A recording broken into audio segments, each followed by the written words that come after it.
Hola, ¿cómo están? En este capítulo de Entrevistas CNN vamos a conversar un tema que ha estado muy en boga, no solo porque series de algunas plataformas de streaming lo han tocado, sino porque se está conversando cada vez más sobre los cambios que están atravesando nuestros adolescentes. Y para eso estamos con la autora de este libro, El viaje adolescente, la psicóloga Jacqueline Deutsch, quien nos va a comentar sobre todo cómo se han visto los cambios, porque es bien distinta la adolescencia que quizás vivimos nosotros a la que se está viviendo ahora en la actualidad con nuestros niños. Muchas gracias por acompañarnos en Entrevistas CNN.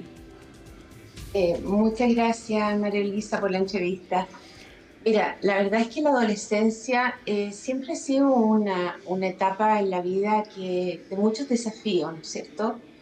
Pero durante todos estos últimos años, especialmente post pandemia, hemos visto conductas y muchos efectos en los niños, en los adolescentes, que antes no habíamos visto. Mucha ansiedad, mucha depresión, muchos trastornos relacionados con la salud mental. Y también muchos padres, madres, profesores, todo el medio que los rodea, bastante como desconcertados de qué forma podemos abordar y entender la problemática de lo que significa ser adolescente hoy en día en pleno siglo XXI. Eso justamente quería abordar con usted en primera instancia, porque hay muchos prejuicios en torno también a la adolescencia, en torno a los cambios hormonales, biológicos y mentales también, sociales que están experimentando los adolescentes. Hoy es más difícil ser adolescente que en los años anteriores, antes de la pandemia, en las décadas anteriores. Absolutamente. Yo creo que si cualquiera de nosotros pensáramos cómo fue nuestra adolescencia y en algún evento que nos pasó en ese momento en el que nos sentimos que se rieron de nosotros, que nos hicieron bullying, imaginemos esa misma situación en el presente, lo que es hoy día para un niño, un evento como ese. ¿Qué te pasaría a ti si suben en las redes sociales este evento que a ti te hizo sufrir en ese momento? Eso es lo que vive tu hijo hoy día. Le pasa algo similar a lo que te pasaba a ti, pero está en las redes sociales donde es la vitrina de todos los eventos y las cosas que les suceden a ellos y ellos tienen además acceso a lo que les suceden a los demás. No hay mundo privado. Claro. Partamos por la base o por los primeros pasos que deberían dar los papás, los tutores, los hermanos mayores, los profesores. Es cómo preparar. ¿Se puede preparar, si es que se puede, la adolescencia en los niños, en nosotros mismos, en el entorno familiar? ¿Es posible eso, prepararla desde antes?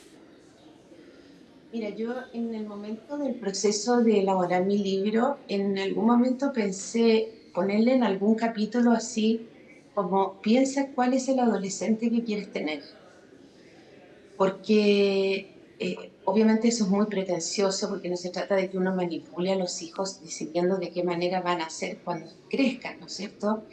Pero sí uno puede intencionar muchas cosas, estilos de comunicación, la forma en que tú hablas, cómo tienes los canales abiertos.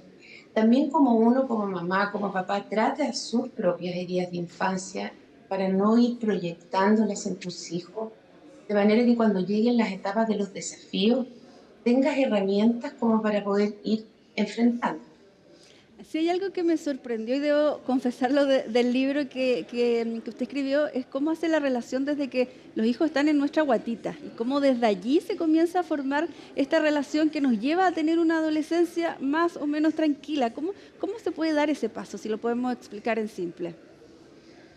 A ver, voy a tratar de explicarlo. Hay toda una forma y una manera de ver a través de la neurociencia y los cambios químicos que se producen a nivel cerebral, de una especie de sintonía o sincronía entre la mamá y el bebé, y también el padre y su hijo, digamos, cuando se ha visto involucrado en el embarazo. Y se van gestando y se van generando una serie de intercambios y movimientos de tipo emocional, neuronal, que van estableciendo los sistemas de apego. El apego es un sistema que viene desde el niño hacia el adulto. En la medida que yo, como mamá, como papá, estoy atento, aprovecho de estas instancias que hoy día la neurociencia nos ha mostrado que tenemos esta facilidad de detectar en los niños lo que están sintiendo y sincronizarnos con ellos, Nosotros aprovechamos eso y podemos ir entendiendo desde dónde vienen las cosas que ellos nos están pidiendo, lo que ellos necesitan, y vamos estableciendo sistemas de apego idealmente seguros, de manera que cuando lleguen, vayas avanzando en las distintas etapas del desarrollo, tú puedas eh, haber sembrado, tener los cimientos. Esto es como ir construyendo un puente, Claro. que tú le vas construyendo las bases. Y las bases están en estas primeras etapas. Es muy difícil un puente que no ha podido, que no se ha construido en una base sólida, ponerle algo muy pesado encima. O sea, tienes que partir y rebobinar y empezar de nuevo para poder seguir construyendo. Sin querer hacer spoiler, como se dice para quienes aún no leen el libro, esto del viaje también tiene la metáfora de que los papás pasamos a ser de pilotos a copilotos y también es difícil allí para dejar que los niños tomen el volante, los adolescentes tomen este volante que es finalmente su vida. ¿Cómo se explican estos dos conceptos? ¿Cómo van de la mano el dejar de ser el piloto y pasar a ser el copiloto para ir acompañando a los adolescentes, o no? Claro. La imagen que yo trato de mostrar ahí es como cuando los niños son chiquititos y van sentados en el asiento de atrás, muy seguros, ¿no es cierto?, con su cinturón de seguridad, y uno tiene el volante del auto, mira por el espejo retrovisor y, bueno, tienes un frenazo, un bocinazo, una luz roja, cualquier cosa, pero tú miras y sabes que tu hijo está ahí, seguro. Pero va a llegar el momento en que ese niño va a sentarse al lado tuyo y va a ser ese adolescente que te va a estar mirando, va a ver cómo tú reaccionas, lo que tú haces, lo que tú dejas de hacer, y te va a pedir las llaves del auto. Metafóricamente te va a decir, papá, déjame a mí manejar mi propio camino. Y ahí entonces es donde yo invito a los papás, ¿no es cierto?, piensen y se replanteen el rol que nosotros tenemos en este proceso de entregarle las llaves del auto a nuestros hijos y nosotros ser los copilotos atentos que los vamos a acompañar. En definitiva, va a llegar ese momento y no tenemos que olvidarnos que igual vamos a estar en el mismo auto los dos. O sea, es importante tu rol de copiloto atento para que no hayan tropiezos en el camino, ¿no es cierto? Y en este traspaso de piloto a copiloto, ¿cómo ir sentando límites sanos? Sanos en todo sentido y límites también en todo sentido, no solo en la rutina diaria, sino que también, que es lo que se aborda en el tercer capítulo del libro, la tecnología, que es el gran allí luz roja que si no se utiliza de buena manera pudiera desencadenar otros tipos de problemas y que se acentuó también después de la pandemia. O sea, la adolescencia es una etapa que está llena de desafíos. Y los desafíos, ojalá, idealmente están hechos para serlos superados. Y nosotros no llegamos al otro lado, al final de este camino. No somos ni nosotros los mismos padres, ni nuestro hijo, que ya dejó de ser adolescente. Es un viaje transformador. Pero eso requiere de normas. Volviendo a la metáfora esta del auto, ¿no es cierto? Tú no le pasarías el auto a alguien que no sabe manejar, o más bien dicho, no le pasarías el auto a alguien que no tiene, por ejemplo, un sistema de freno.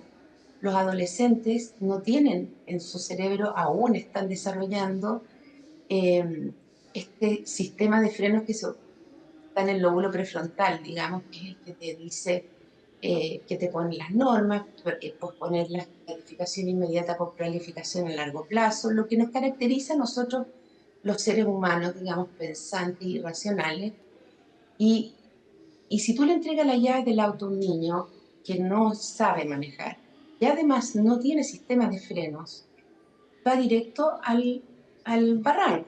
Entonces hay Sería que una poner preciosa límites y hay sentencia. que poner orden y hay que regular el camino y, bueno, estar atento.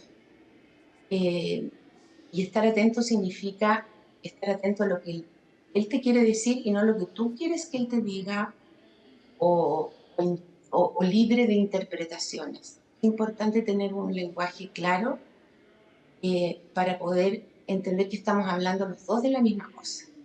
Justamente quería hacerle esa última pregunta del lenguaje claro, del estar atento, porque también ahí puede haber dudas con los papás de cómo enfrentar una conversación con un adolescente que a veces se retrae, no quiere expresar muy bien sus emociones, tiene a los amigos allí para hablar, pero no con los papás. Entonces, cómo también se puede entablar esa conversación sin caer en prejuicios, pero queriendo ayudar también a este adolescente.